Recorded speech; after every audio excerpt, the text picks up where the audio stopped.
Hello everybody and welcome to today's video, and in today's video I'll be discussing two and a half-ish states that will likely decide future elections. Before I get started, please comment your Q&A questions down below into this video. If you want to go know more about the guidelines for it, go check out my video from 2 weeks ago or so. I'm hoping to upload that soon though. Also, it's kind of relying on this being a Harris versus either Trump or DeSantis scenario. I think that Biden is definitely a possible candidate, but at this point I would say it's probably more, or I would say at this point, Harris is probably maybe a better nominee. I think she's a worse candidate, but given Biden's low approval and that he would be likely older than any GOP nominee, um, it would probably be tough for him. But getting also Wisconsin is 2.5. I think if it's DeSantis versus Harris, it's a toss up. I think if it's Trump versus Harris, it's maybe a toss up, but probably not. I think the chances of it being a toss up in Trump versus Harris are like 5% ish. Um, so I'm gonna consider that. I'm gonna give it to the GOP, but I'm just gonna throw that out there.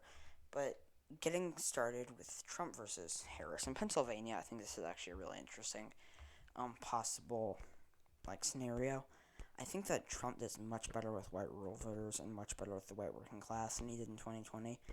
I think that Harris is better with black voters and with suburbanites. If that's gonna be enough to counteract Trump's gains with white rural voters with the white working class, plus her probably losing support in Pittsburgh, that'll probably be interesting to see. But that is definitely one interesting race. In Arizona, I think that Harris has very similar levels of appeal to traditionally conservative suburbanites as Hillary, who lost it by a lean margin to Trump. I think she would probably lose it by a tilt margin, but I don't see her, especially if Biden only carried it by 0.3%. If it was such a narrow margin of victory with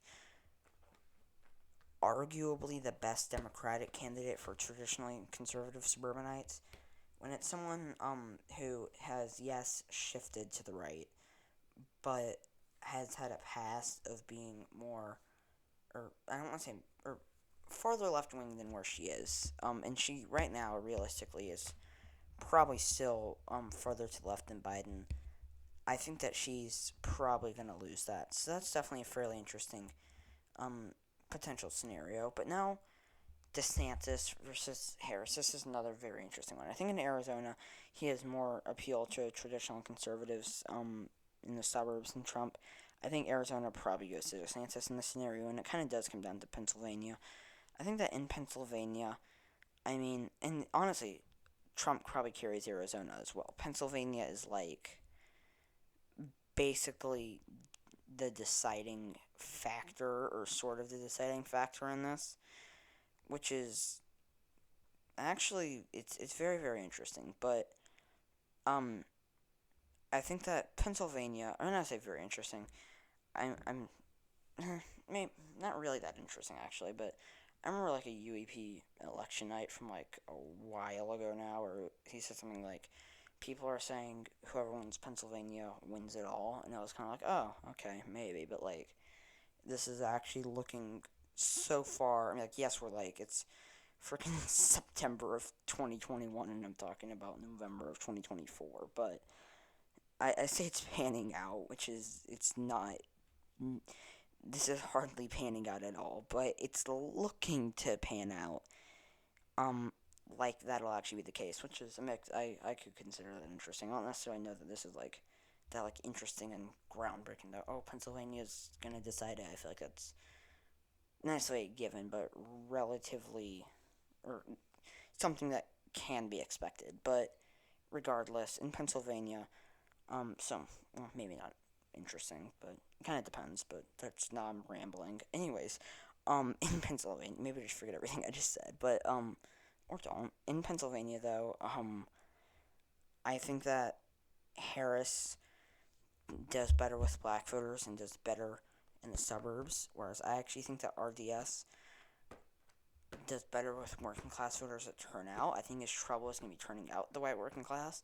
But to be fair, Harris will probably do worse in Pittsburgh though I think the RDS is also going to get less white rural turnout. Thus, I think that this probably nearly goes to Harris. Against Trump, I think this is a toss-up that probably nearly favors him.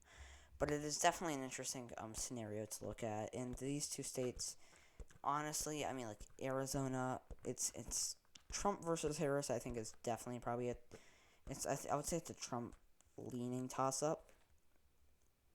Much like Pennsylvania.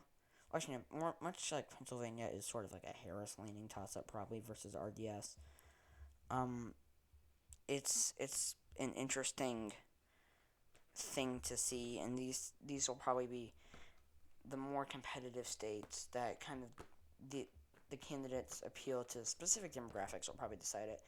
And it's pretty interesting, though. I think there's more pressure on RDS because I don't think that Trump's appeal is going to change much. But I think, oh, sorry, I just like touched my mouth or not my mouth, my mic to like me.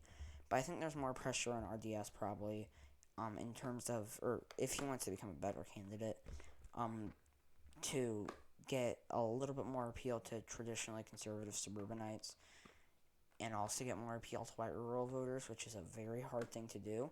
I think that he could actually probably sacrifice some appeal to traditionally conservative suburbanites, get a little bit more Trumpist, and sorry, a soccer ball just dropped. And do better in Pennsylvania, which could help him, but he might sacrifice a little bit of the support in Arizona. But yeah, thank you guys so much for watching this video. If you enjoyed it, please leave a like below. Stay tuned for our next video. Subscribe to our channel if you haven't already.